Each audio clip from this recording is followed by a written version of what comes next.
Good evening from New York. I'm Chris Hayes, and thank you for joining us tonight. I want to begin tonight by telling you a story. It's an incredible story, and when I first heard the details, I thought it was too incredible to be real, but it is real. It's a true story, and it's a story about a young Muslim man from another part of the world who came to the United States before he was grown, who came to assimilate quickly and rather seamlessly into American life. He made American friends and came to celebrate American holidays and love American high school sports and American culture. He went back to his home country, and then something horrible happened. Something horrible that threw him into a state of moral and political tumult. His home country was not Dagestan. It was not Chechnya. It was not in the Caucasus. It was Yemen. And this is not a story about either of the Tsarnaev brothers.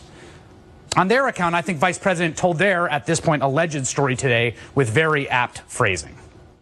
Two twisted, perverted, cowardly knockoff jihadis.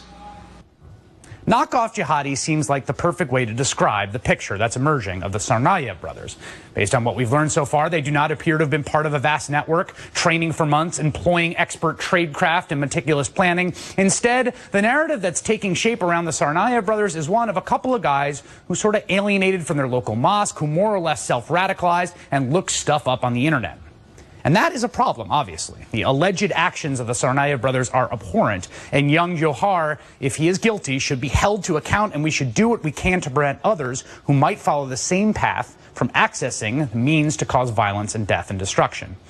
And we can and should ask all sorts of questions in the aftermath of an attack like theirs about where they got their guns and how they were able to buy and build explosives as cheaply as they seem to have done. But if we want to have a conversation about what kind of threat we are living under right now, Republicans seem to want to have that conversation, then the Tsarnaev brothers and their ilk would not be priority number one. Because while the self-radicalizing, loner, web-trolling, violent extremist model of terrorism does represent a threat, it is not the number one terrorist threat to America right now. The number one terrorist threat to America right now is not when individuals are drawn to support political violence, but when an entire geographical area, entire segments of societies rally to the cause of a more experienced network of people who wish harm and violence and ill upon the United States and its people. That process of radicalization, which is structural and systemic, is very different from the psychological one we've been focusing on with the Tsarnaev brothers. But it's by far the much bigger worry, and that's why the story I'm telling tonight is not about the Tsarnaev brothers. The story of the Muslim who came to America and embraced the country and culture here before returning home to his home country before something terrible happened. That is a story of a young man who came to Capitol Hill this week to explain in stark and moving terms what's happening with that bigger, scarier, more dangerous process of radicalization.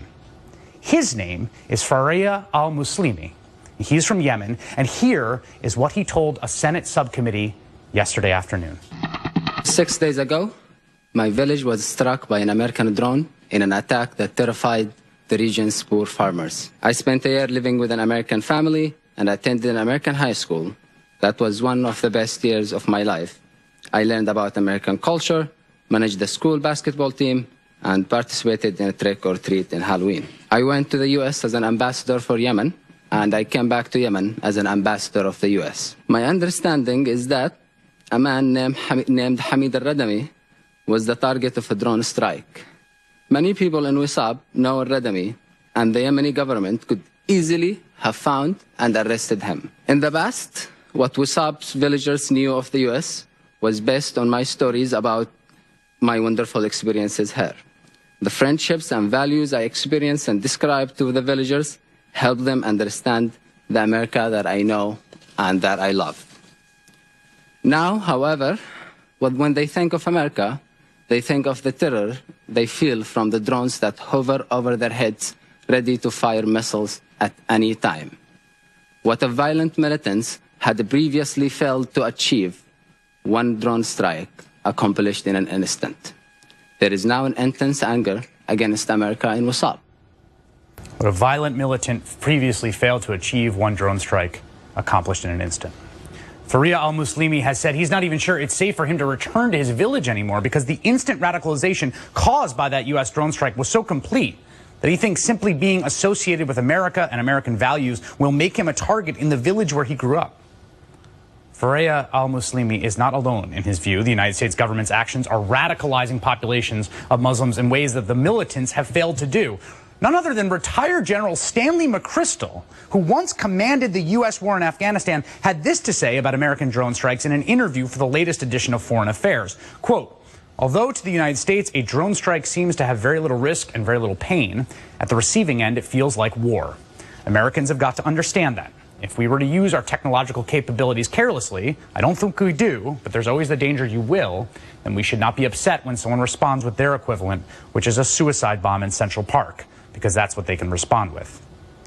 In a week when the full force of the government seems trained on the threat posed by the Tsarnaev brothers of the world, here is a stark and vital reminder there is a bigger, more ominous threat out there that is largely being left unaddressed.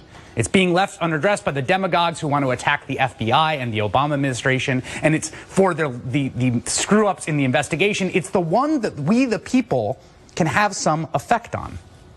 There are people around the world who want desperately to love us, and we should be looking for every possibility to take them up on that offer.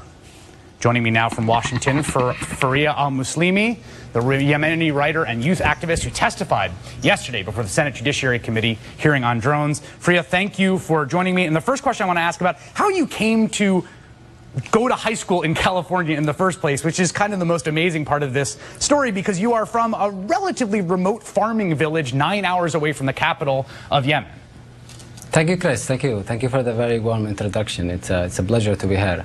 It was one of the very great things the United States is doing in Yemen. Unfortunately, it's now less, which is scholarships for exchange students and to teach students English, and especially poor students with good ranking grades in school. I was one of those lucky people who heard one day in a random visit about this scholarship, and you know, now I am with you on TV because of that thing that changed my life. It's an unbelievable thing that not just changed my life, but made a duty on my life forever to be an ambassador of this great country and these great people. And I had a great experience that I cannot ever get out of, and I cannot ever be less talkative about it, actually.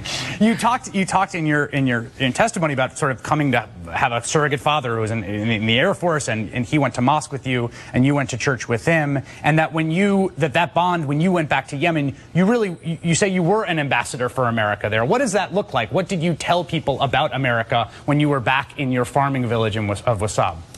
I just told them about my great time with my American high school friends. I just showed them photos. I just said everything about my basketball team, everything about my great host family, everything that I had, all just my daily schedule and the warm and deep of love that I had and I received, and the great feelings I had in this country. All you have to do is just speak intensely and infinitely about your daily life here, and that is enough in an area that does not even, it's like equal the size of Bahrain by 3 times. It does not have a meter of asphalt, neither electricity, not a hospital, not a single college. That was the only way people were able to know about this place and about this great country from what I told them about my stories. I was like their the unpaid, non-official ambassador of the U.S. to that village, which was great and honor and passion. I kept for years, and I will keep for the rest of my life. And then what happened 6 days ago in your village? Describe what, when we say drone strike, it sounds like something abstract to us or something removed. What does that actually look and feel like when you are there? Yes, I don't know exactly what happened in D.C. or anywhere else in the world, but what happened in Yemen is exactly a lot of neighbors. While I was actually having a good time with my American friend in the capital, I received tons of phone calls and messages of people hearing about weird bombing that happened. Something was thrown from the air into their heads and targeting someone. It ended up being American strike drones that terrified thousands of poor farmers. And more importantly, I think in one shot, it raised the whole great public diplomacy I have done or I have achieved with the United States in my village. It has been a great sorrow. I was devastated, as I was already sad about the Boston news. I was again sad about the village thing, especially that this is not just, it terrifies simple people, but it also it kills any chance of a public of a great relationship of why the village should know about the America and why America should know about the village. It killed every chance, I think, until then, but now there will be a chance to fix this out.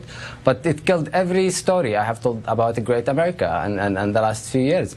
Whatever the radicals could not have achieved in many years, was achieved in one shot when someone pressed the button thousands of miles away from that place. When someone didn't even know probably how to pronounce WhatsApp, a lot of thousands of farmers that were being terrified. And as in the past they knew America through my eyes, they knew it by then about via the strike drones. And WhatsApp is not a place that was always or by any way that in a hostile with America. It was a place, there isn't even war there, there isn't any, it's one of the most peaceful places you can ever see in your life. And what happened after that, contrary, it became one of the places, right now I think one of the places where America, there is a lot of rage against it there that I don't know how to fix, and that will take a lot of time.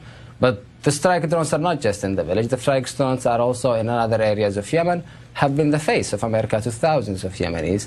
I was away also in Aden, the south of Yemen, where I met with some families who lost their innocent civilians for just simply by one shot. And it became a daily fear, not just to my village, it was a daily fear for a lot of people in these other areas, like in Al-Bayda, in the middle of Yemen, where a man said once that in the past women used to tell their children, go to bed or I will call your father. Right now, they tell their children, go to bed, or I will call the drones. It has been a horrifying fear at nights for thousands of people who has nothing to do with AQAP and who had never had any sort of sympathy for AQAP. And rather than that, it was, yes. Faria, thank you so much for telling your story and for coming to Capitol Hill and for your public diplomacy in both directions. They are greatly appreciated. Thank you very much. Thank you, Chris. Thank you very much. Thank you.